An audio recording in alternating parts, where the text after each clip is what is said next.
Friendly Banjo Atheist. My name is Steve Baughman. I've got Dr. Josh Rasmussen here, Christian philosophy professor at Azusa Pacific University, and he's here to help ruffle my atheist paradigm. Josh, one of the things that's been bothering me ever since I was a little kid growing up around missionaries in Southeast Asia is the hiddenness of God. Now, I didn't know those terms back then, but the issue, which is now becoming a big topic of discussion in philosophy of religion, is why the heck does God not make himself more clear to people?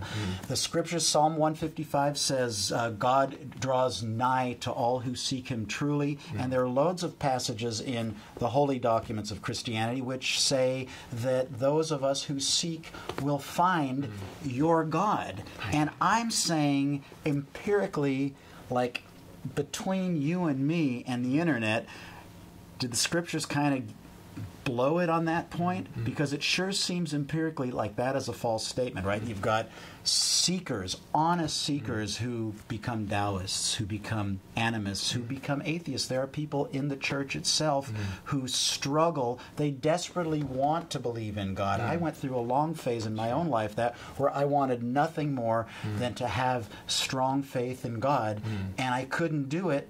And why does God not step in to help us out a little on that?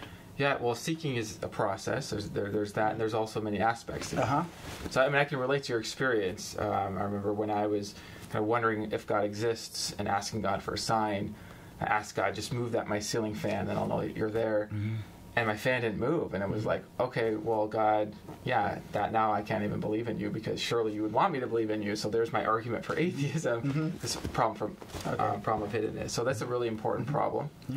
And I'm not going to suggest to you that I have all the answers, but I've thought a lot about this, and I have a few thoughts that maybe can help orient. I figured you might. Just a few thoughts. So first, I think it could be helpful to think about, like, what does it even mean to know God?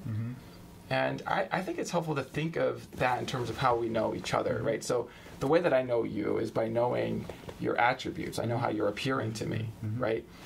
Now, if God is real, God is a supreme being, and so he's got attributes of supremacy, including, I would say, reason is built into the nature of God, perfect goodness is in the nature of God. So someone like you, who is seeking truth, right, having the courage to face reality, is, in my ontology, acquainted with certain aspects of God already, even if you wouldn't call those aspects of God. And I think there's something good about that already.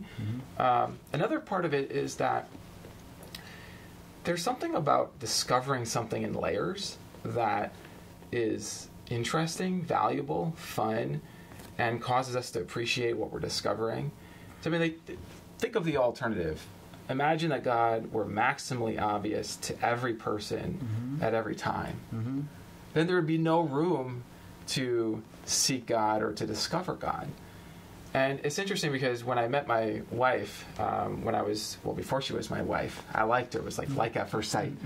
And I had this idea that I was going to marry her after hanging out with her for like a week.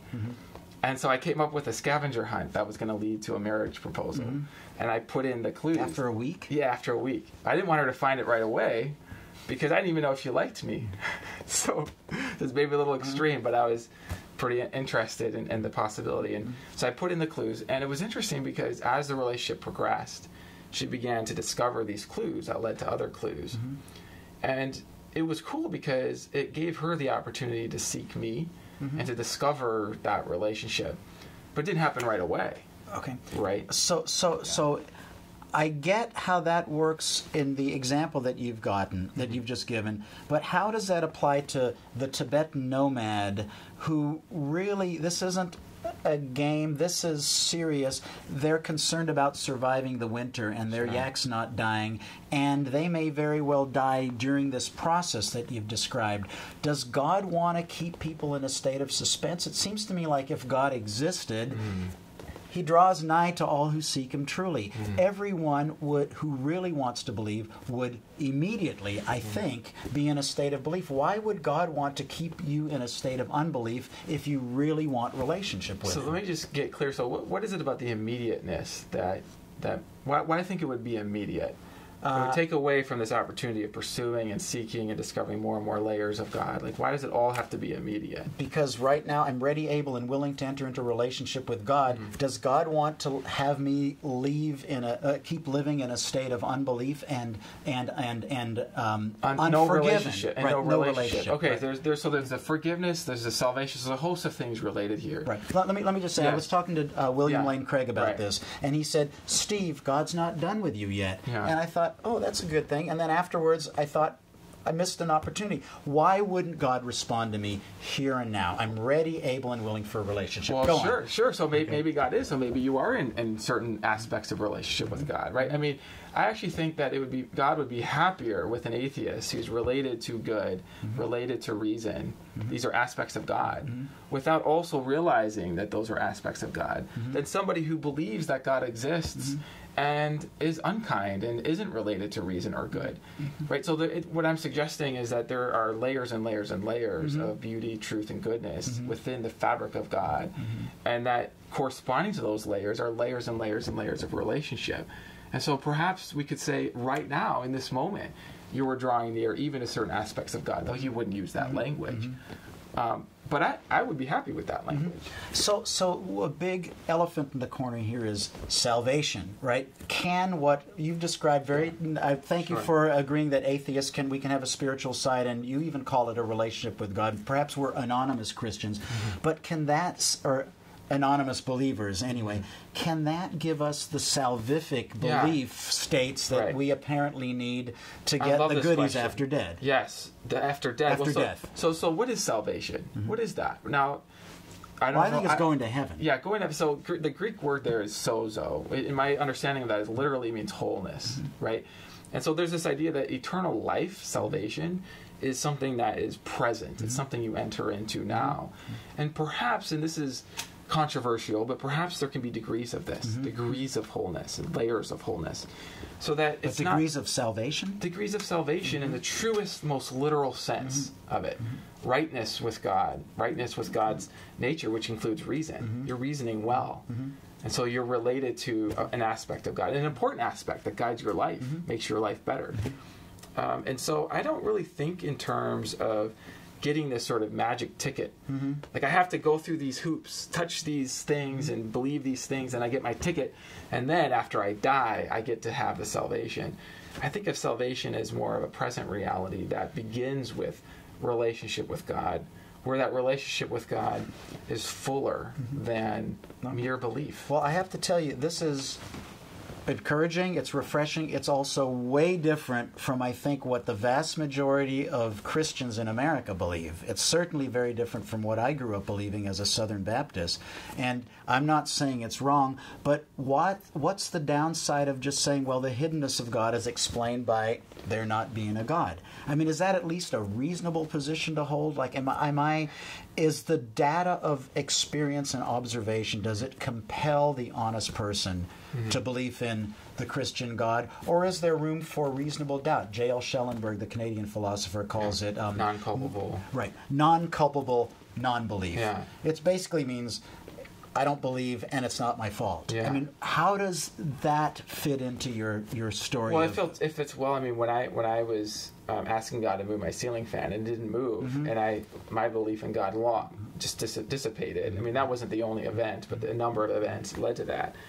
And at that time, I mean, I could introspect on what my motives were, and I can tell you, if I was culpable, it was culpable in ways that I can't see that I was culpable. I mean, it looked like that would be a genuine case of non-culpable belief. Non-culpable non-belief. Non-culpable non-belief. Right. Yeah, thank you. In other words, you're not believing, and you have your reasons for not believing. And I wonder, part of it is we flip what matters most.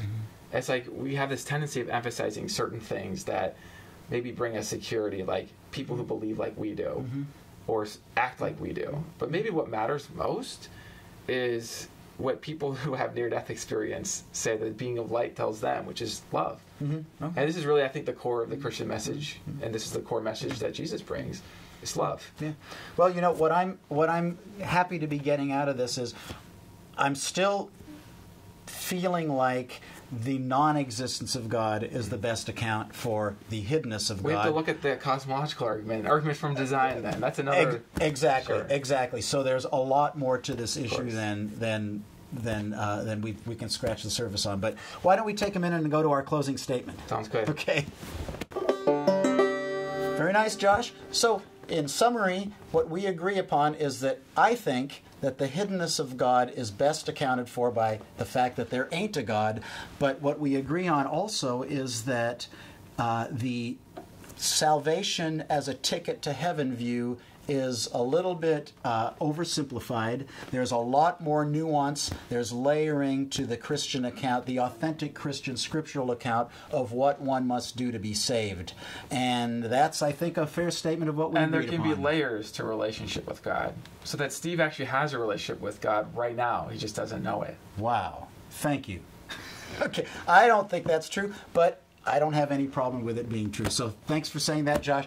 Thank you all for watching. See you down the road. A Friendly Banjo Atheist production.